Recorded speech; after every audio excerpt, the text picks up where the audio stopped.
You know that moment when you're at a restaurant and you've ordered your meal and the waiter has brought the bread and you're settling in for what you assume will be a normal dining experience. And then suddenly, some guy at the next table who isn't even eating there starts yelling about how terrible your food choice is, and somehow, inexplicably, the entire restaurant staff decides to listen to this random person and your meal gets cancelled. And then, just to make it even more surreal, you discover that this random person doesn't even have a reservation, has never worked at a restaurant, and spent most of his criticism loudly insisting that your chicken parmesan was actually made of live bees, which anyone with functioning eyeballs could see was completely false. Well, congratulations. You've just experienced what it's like to be an American citizen watching Elon Musk single-handedly derail government funding negotiations from his phone. Because that's exactly what happened in December when Congress was trying to pass what's called a continuing resolution. Basically a fancy term for let's keep the lights on for a few more months while we figure out the actual budget. It's like agreeing to keep paying rent while you argue about whether to renovate the kitchen. Except in this case, the person arguing about the kitchen doesn't even live in the house and owns 17 other houses, including one on Mars. Now, according to official records, this particular funding bill would have kept the government running through March 14th, provided about $100 billion in disaster relief for communities hit by hurricanes and other natural disasters, and allocated $30 billion in aid to farmers. It was, by most accounts, a fairly standard bipartisan agreement, the kind of deal that usually passes without much fanfare because nobody really wants to explain to their constituents why the government is closed over Christmas. But then Elon Musk woke up on Wednesday morning and decided to have what experts might call a normal one. Over the course of roughly 12 hours, he posted more than 100 tweets about this funding bill. Let me repeat that, 100 tweets. That's approximately one tweet every 7 minutes for 12 straight hours. Which means either Elon Musk has developed the ability to tweet while sleeping, or he spent an entire day doing nothing but refreshing X and typing angry thoughts about congressional spending. And what exactly was he so upset about? Well, according to his posts, pretty much everything. He called the bill criminal because it was 1,500 pages long. He claimed it funded bioweapon labs when it actually provided money for biocontainment research facilities to help prepare for things like emerging infectious diseases. He shared false information claiming the bill allocated billions for a new NFL stadium in Washington, D.C., when it actually specifically prohibited using federal funds for stadium purposes. The man who owns a social media platform used that platform to spread demonstrably false information about government spending, which is like being the fire chief and responding to every emergency by lighting additional fires. But here's where it gets truly absurd. Because Musk's Twitter tantrum wasn't just ignored as the ramblings of a billionaire having a bad day. Instead, according to Republican House Majority Leader Steve Scalise, the bill was declared dead by Wednesday evening. A bipartisan agreement that had been negotiated by actual elected officials, people who, whatever their flaws, had at least won elections and taken oaths to serve the American people, was killed by someone whose only qualification for weighing in on federal spending is that he's really, really rich. Think about that for a moment. We live in a democracy where the richest man in the world can wake up, spend a day posting on social media, and effectively shut down the United States government. It's like if Jeff Bezos could cancel Christmas by leaving enough bad Yelp reviews about Santa Claus. And the truly remarkable part is that this wasn't even done through any official channels. Musk holds no elected office. He has no formal role in government until Trump takes office in January. He was, at the time, essentially a very wealthy Twitter user with opinions about spending bills. And yet his influence was so significant that betting markets tracking the likelihood of a government shutdown saw the odds jump from 12% to 40% over the course of that single day. Think about that. Financial markets that exist solely to predict political outcomes saw a billionaire's tweet storm and thought, well, I guess the federal government might close now. It's like if your local McDonald's started closing every time Gordon Ramsay posted a negative review about the food industry in general. But wait, because it gets worse. Because about 13 hours after Musk's initial opposition to the bill, Donald Trump and J.D. Vance released their own statement condemning the legislation. Now, maybe that's a coincidence. Maybe Trump was always planning to oppose this bill and just happened to announce it exactly when Musk's Twitter campaign was reaching peak intensity. Or maybe, and I'm just speculating here, the president-elect of the United States was taking his cues from social media posts like the rest of us do when we're trying to figure out what happened on a TV show we missed. In their statement, Trump and Vance didn't just oppose the spending bill, they also demanded something called a debt ceiling increase, writing, and this is a real quote, "Increasing the debt ceiling is not great, but we'd rather do it on Biden's watch." Which is basically admitting that they want to stick the current president with responsibility for spending money that the next administration plans to spend anyway. It's like borrowing your friend's car, running up the gas bill, and then insisting they pay for it because technically the meter was running on their day. So House Speaker Mike Johnson, faced with opposition from both the world's richest man and the incoming president, did what any reasonable person would do. He completely rewrote the bill. The new version was slimmed down to 116 pages and included Trump's demand for the debt ceiling suspension. Trump celebrated this revised bill on his Truth Social platform, posting "Success in Washington." Because nothing says successful governance like having to rewrite legislation because someone tweeted about it really, really hard. But here's the beautiful irony. Even this Trump-approved, Musk-influenced version of the bill failed spectacularly. It was voted down by nearly all Democrats and about 36 Republicans. Turns out that when you gut a bipartisan compromise to appease a billionaire's Twitter tantrum, you tend to lose the bipartisan support that made it viable in the first place. Who could have possibly predicted that? Now, this whole saga would be merely embarrassing if it were just about political theatre, but the stakes here are actually quite serious. A government shutdown doesn't just mean politicians stop getting paychecks, though that would be fine with me. It means that Transportation Security Administration workers, Border Patrol agents, air traffic controllers, and thousands of other federal employees either get furloughed or have to work without pay during the holiday season. And let's be clear about what that actually means. When we say TSA workers would work without pay, we're talking about the people who show up at airports at 4 a.m. to make sure your plane doesn't get blown up by someone with explosive toothpaste. These aren't abstract government bureaucrats sitting in Washington offices. They're people who have rent to pay and kids to feed, and they'd be expected to keep doing their jobs even while their paychecks get held hostage by a billionaire's Twitter tantrum. According to government contingency plans, a shutdown could have disrupted everything from food safety inspections to disaster relief efforts to nutrition assistance programs. The Supplemental Nutrition Assistance Program, SNAP, might have continued for about a month, but other programs like WIC could have run out of funding within days. So when Elon Musk spent his Wednesday tweeting about government efficiency, he was potentially putting at risk the food assistance that millions of American families rely on to feed their children. And this gets to something deeper and more troubling about this entire episode, because Musk's opposition to the funding bill wasn't just based on philosophical disagreements about government spending. According to reporting from multiple news organizations, many of his complaints were based on outright misinformation. He claimed the bill would fund censorship operations when it actually provided money to combat foreign propaganda. He suggested it would waste taxpayer dollars on frivolous projects when much of the spending was for disaster relief and agricultural aid. In other words, a man who owns one of the world's largest information platforms used that platform to spread false information about government policy, and that false information nearly led to a government shutdown. It's like if the person who owned the dictionary started putting fake definitions in it and then acted surprised when people started using words incorrectly.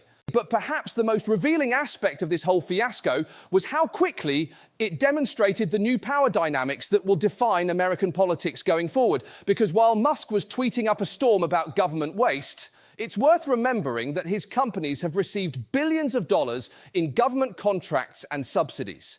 Tesla has benefited from electric vehicle tax credits. SpaceX has massive contracts with NASA and the Defense Department. And according to a New York Times analysis, his 4 companies combined account for at least $15.4 billion in government contracts, with all 4 currently under federal investigation for various reasons. So we have a situation where someone whose businesses are deeply intertwined with federal spending was able to influence federal spending decisions through social media posts. If Musk were an actual government employee, he would be prohibited by federal ethics laws from participating in official matters where he has a financial interest. But because he's technically just a very rich Twitter user, apparently those rules don't apply. And yet somehow, the man whose businesses have received more government funding than most small countries was positioned as the voice of fiscal responsibility. It's like if the kid who always asked to borrow lunch money suddenly started a campaign about the dangers of lending money to people. The sheer audacity of it is almost admirable in a deeply concerning way. And then there's the question of precedent. Because if a billionaire's social media tantrum can derail government funding negotiations, what else can it accomplish? Can Musk tweet his way to changes in environmental regulations that affect his businesses? Can he influence tax policy by posting enough times about it? At what point does government by Twitter stop being a joke and start being an accurate description of how American democracy actually works? The answer, apparently, is right now. Because even though Congress eventually passed a third version of the funding bill and avoided a shutdown, the message was crystal clear. If you're rich enough and loud enough on social media, you can effectively veto the work of elected officials. It's like democracy, but with more typos and character limits. Now, supporters of this arrangement might argue that Musk was just exercising his First Amendment rights and that citizens should be able to criticize government spending. And they're absolutely right about that. The problem isn't that Musk expressed his opinions. The problem is that those opinions carried more weight than the actual democratic process. When a single unelected person can torpedo bipartisan legislation through social media posts, we're not talking about free speech anymore. We're talking about oligarchy. And the fact that much of Musk's criticism was based on false information makes it even worse, because it means our government can be held hostage by lies as long as those lies are popular enough and come from someone rich enough to amplify them. Think about the mechanics of what happened here. Congressional leaders from both parties spent weeks negotiating this funding bill. They held hearings, consulted with experts, balanced competing priorities, and reached a compromise that both Democrats and Republicans could support. It was, by all accounts, the kind of messy, imperfect, but ultimately functional governance that democracy is supposed to produce. And then one person with a Twitter account and a lot of followers decided he didn't like it, so he spent a day posting about it, and the entire thing fell apart.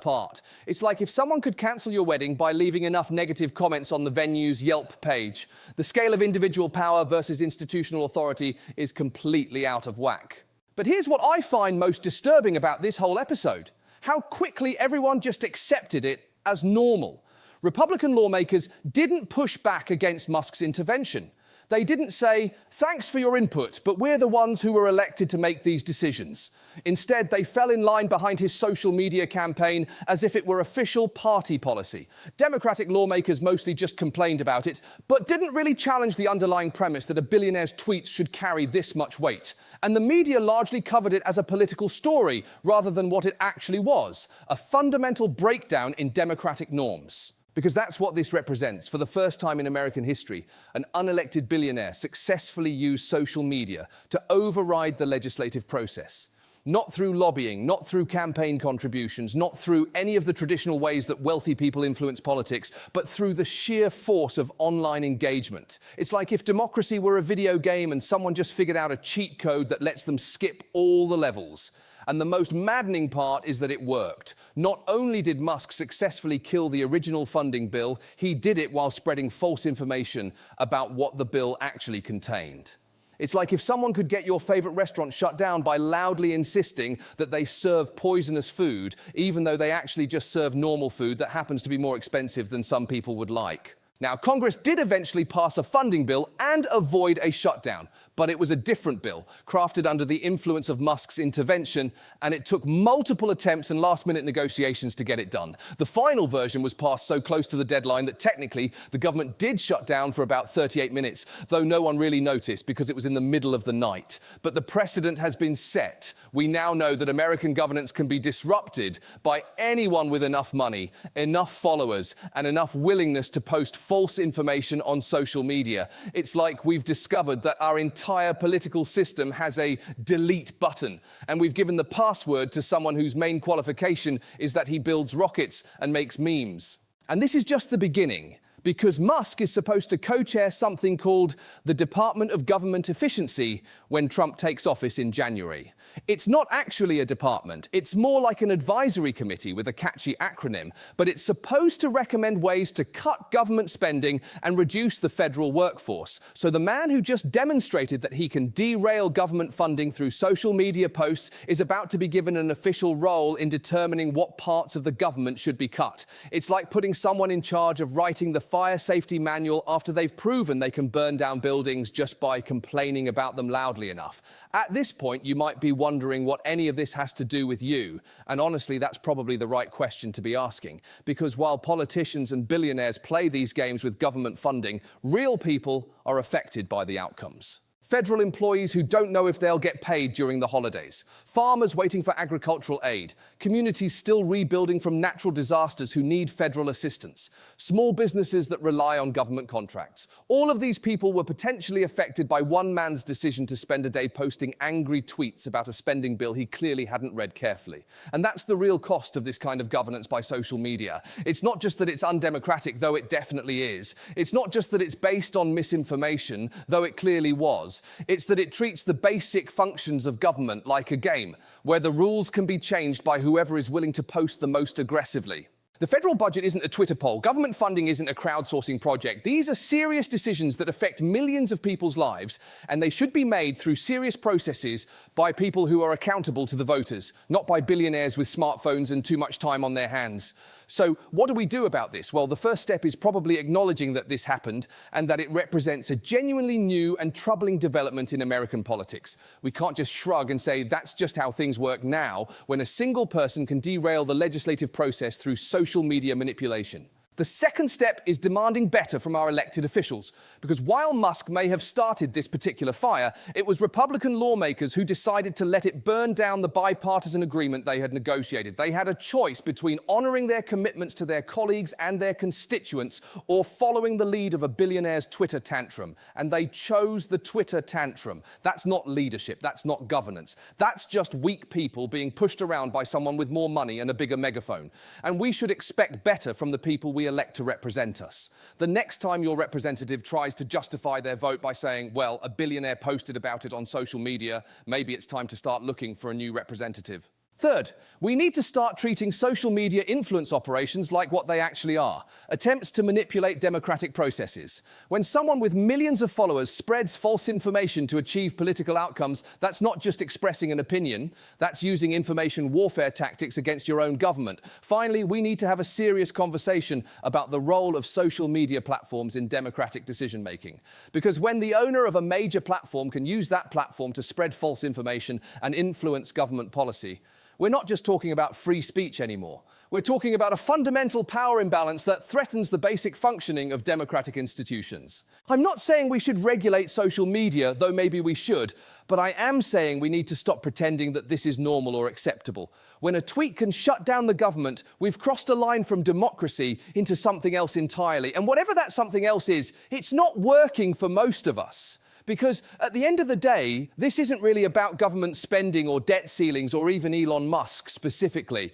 It's about whether American democracy is going to be run by the people we elect to run it or by whoever happens to be rich enough and loud enough to dominate the conversation at any given moment. And if it's the latter, then we might as well stop calling it democracy and start calling it what it actually is: oligarchy with Wi-Fi. Which honestly sounds like a pretty terrible way to run a country, but at least the memes would probably be decent. So the next time someone tells you that social media is just a platform for sharing opinions, remember that one man's opinions about a spending bill he clearly misunderstood nearly shut down the United States government during Christmas week. And ask yourself whether that's the kind of democracy you want to live in. Because I've got to tell you, the customer service at this particular democracy seems to be getting worse every year. And unlike most bad businesses, we can't really take our money and go somewhere else. This is the democracy we've got. And if we want it to work, we're going to have to fix it ourselves. Starting with making sure that the people who actually get elected to run the government are the ones who get to make the decisions about how it's run. Because as revolutionary as that concept might sound in 2024, it used to be what we called the basic foundation of American politics. And maybe, just maybe, it's time to go back to that.